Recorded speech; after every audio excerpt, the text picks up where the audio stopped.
Gran acuerdo el que estamos teniendo. Y es un acuerdo muy bueno para aquellos que especulan con la deuda externa, para aquellos que tienen bonos y para aquellos que se llevan dólares del país, que han visto, digamos, que sus intereses están salvaguardados por el Fondo Monetario Internacional, por lo menos mientras duren esos dólares, que habrá que ver. Estamos viendo un acuerdo que amplió en 7.100 millones de dólares el acuerdo inicial y que transformó lo que eran fondos precautorios, es decir, no... Agarra ese porque...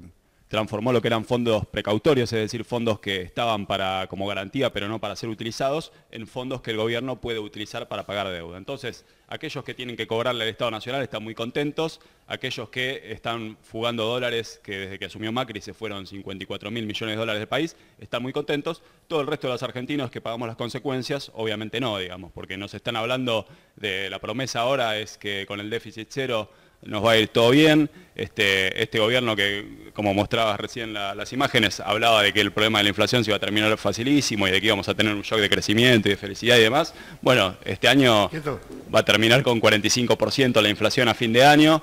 Los salarios ya perdieron 8 puntos en comparación con un año, y desde que asumió Macri perdieron 11% ya, y el año va a terminar todavía mucho peor.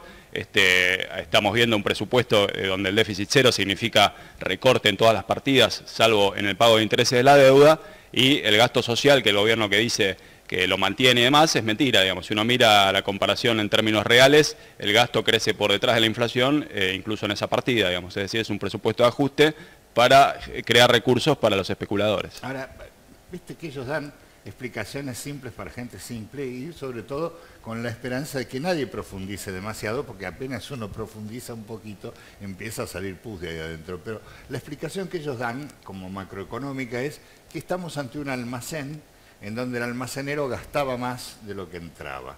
Y entonces la gente, que sería parte de ese almacén, cada uno de nosotros sería un paquetito de hierba, vaya a saber, tenemos que poner el hombro, porque por culpa del administrador anterior ahora tenemos que restringirnos, pero esto que estamos haciendo está muy bien por alguna razón que no entendemos, porque la verdad es que si se pidieron 55.000 millones de dólares, debería haber unas carreteras, unas qué sé yo, represas haciendo electricidad, y por el contrario lo que estamos viendo es gente que vive para ver si puede pagar la comida y casi todos los servicios. ¿Cómo se explica? Y mirá, lo primero que suena raro en esa explicación de que gastábamos demasiado es que lo primero que hizo Mauricio Macri cuando asumió fue hacerle un regalo a las patronales agropecuarias, al campo, eliminando retenciones. Al año siguiente recortó impuestos a los bienes personales, recortó impuestos a las ganancias para las empresas, la reforma tributaria que se votó el año pasado reduce lo que es los impuestos que pagan las empresas por los trabajadores que emplean, es decir, las contribuciones patronales a la seguridad social. Es decir, que es un gobierno que dice que gastamos mucho, pero se dedicó desde que asumió a recortar impuestos para los sectores empresarios y los sectores de mayor riqueza, digamos. Entonces, hay una contradicción. Tenemos un problema con los micrófonos. Pero en ese sentido, digamos, no es que no hay un problema de déficit fiscal, pero este gobierno desde que asumió lo agravó, digamos, lo agravó recortando impuestos, y de hecho si uno mira, recortó 7 puntos del PBI, el gasto público, es decir, es un recorte formidable desde que asumió. Si uno mira el presupuesto 2015 y lo compara con el presupuesto del año que viene, el peso que tiene el gasto público sobre el PBI va a haber caído 7,7 puntos porcentuales, es decir, un recorte no visto en décadas en la Argentina. Sin embargo, sigue habiendo déficit, y sobre todo el déficit financiero, digamos, que es el que importa. ¿Por qué? Porque bajaron impuestos, por un lado, recaudan menos, y por otro lado, por todo el festival de la deuda pública, digamos, que hizo crecer el déficit financiero, es decir, el déficit después de pagar la deuda. Ese déficit era de 2 puntos del PBI y este año llegó a 5,6% del PBI, es decir, formidable.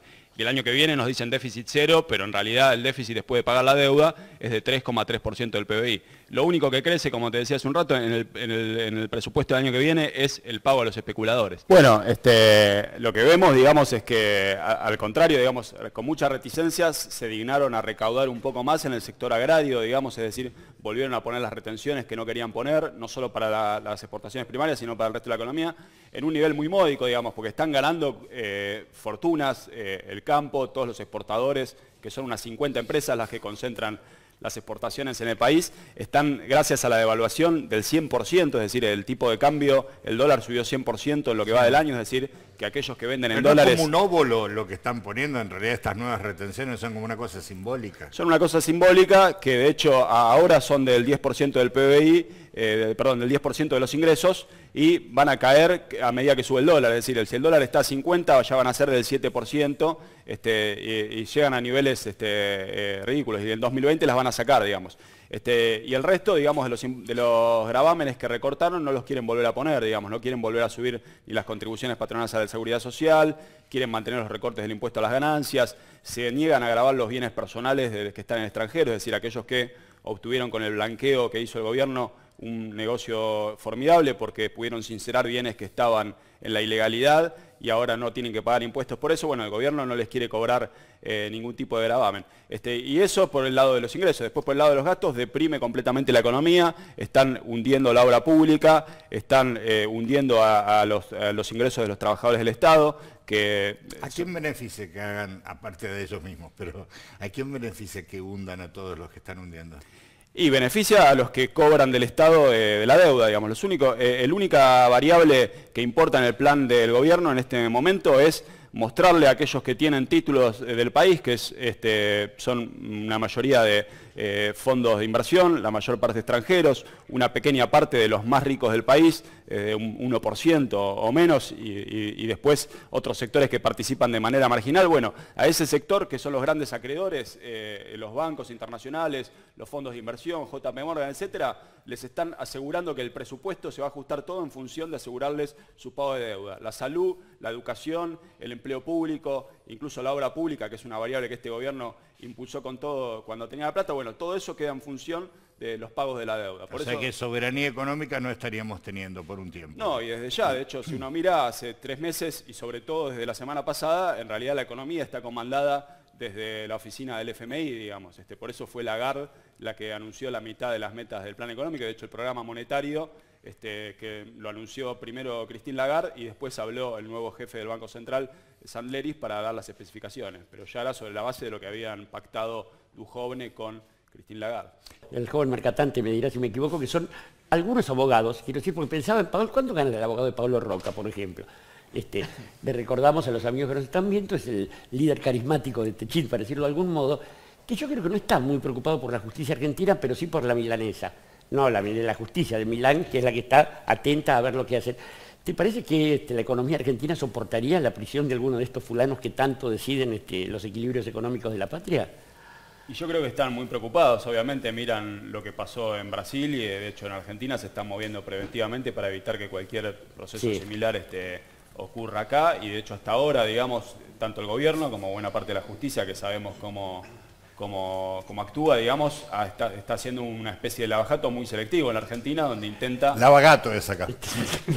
Intenta dejar afuera a los mayores empresarios y que no salpique a muchos de los funcionarios del gobierno actual, que es muy difícil, digamos, porque sabemos que hasta 2015, si había problemas de la obra pública, corrupción y demás, estaban todos del otro lado como grandes contratistas, entonces es inevitable que a gran parte de los que hoy están en la función pública, o el primo del presidente, Calcaterra, que es uno de los principales contratistas del periodo anterior, no queden salpicados. Bueno, obviamente Roca, que sería el emblemático y sería... Sí. ¿Qué pasa con esta especie de riesgo, no riesgo del país, digamos, el peligro en el que está la patria, sino de esta idea de ir adoptando subrepticiamente el dólar como moneda propia? ¿Es posible que suceda? ¿O ya pasó y no nos dimos cuenta?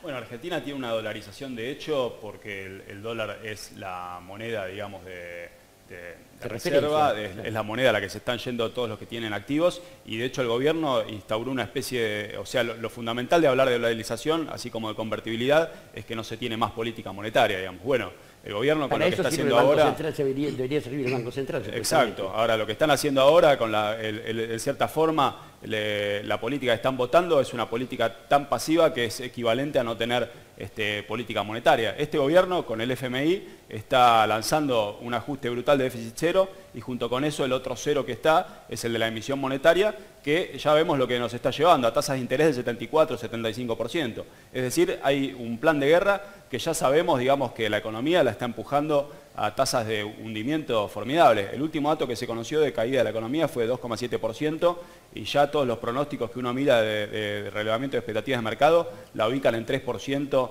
a final de año. Si se aprueba el presupuesto de Macri y si Macri avanza con su plan, estamos muy mal y en ese sentido yo creo que desde el punto de vista de los desafíos inmediatos, aparte de la impugnación política o el juicio político, hay que un primer desafío para el campo popular y los trabajadores es que este presupuesto no se apruebe. Le quería preguntar a Esteban Mercatanti, ¿qué pasa con esa especie de economía en la cotidiana de la población en general, en la que también está rota la cadena de pagos? No soy el único que no pudo pagar su tarjeta porque no recibió a tiempo la guita que le deben y que no le van a pagar de la empresa que lo caminó, etcétera, etcétera.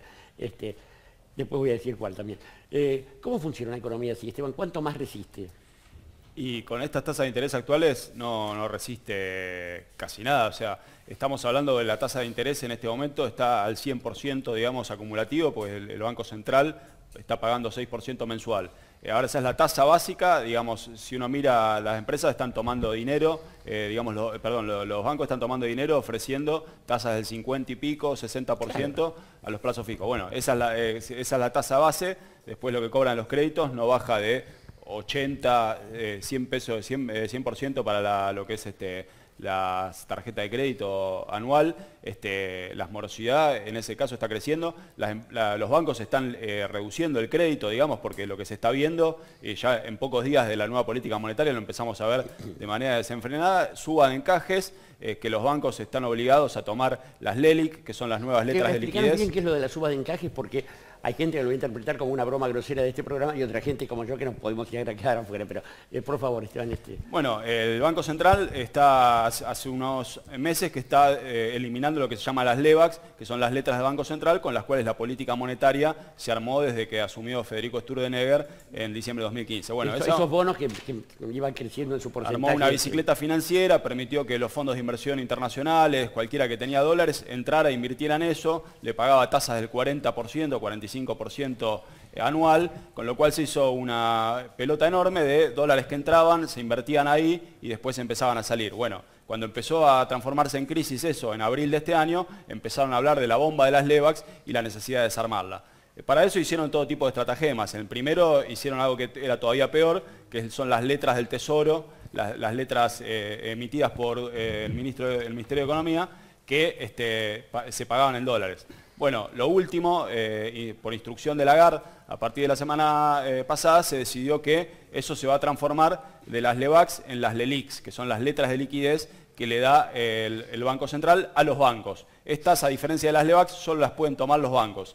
Pero bueno, ¿qué pasa? Como están pagando tasa de interés del 73%, 74% cerró hoy, significa que cada mes se van renovando y se emiten 40.000 millones de pesos más de estas LELIQs, es decir, crecen un 5%, 6% al mes.